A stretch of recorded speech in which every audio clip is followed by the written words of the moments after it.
Ano po, siguro bukod po sa grateful po talaga ako sa blessings.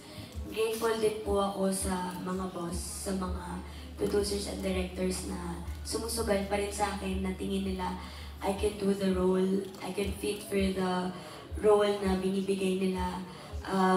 Thank you po dahil nakikitaan nila ako na as someone na trustworthy na actress na hindi ko po kasi binibigay yung credit sa sarili ko or sa talent ko. It's more of giving them the credit for trusting me. Ganun po lagi yung mindset ko.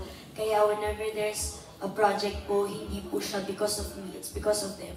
It's because of the people na binibigay po ako ng work. But you have to credit yourself as well because ikaw yung nagkatrabaho.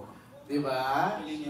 Sobrang galing. When I worked with her again, it's okay ba tayo ulit mag-work together? Ngayon, di ba? Siyempre nung bata yan, ilang beses ko na yan nakatrabaho.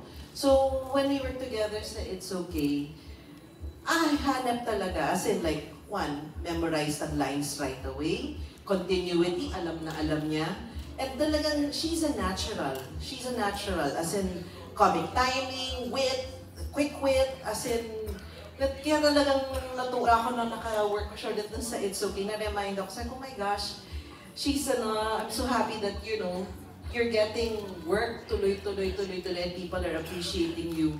At ngayon, syempre, baby girl ka pa rin namin, kahit nadalaga ka na, mabalutan ka pa rin nila ng mga kuya mo, pero still, she's, the talent never faded.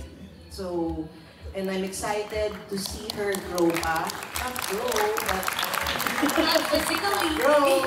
But, just for her to do more roles pa in the future na mas challenge at makitaan pa natin siya. Of course.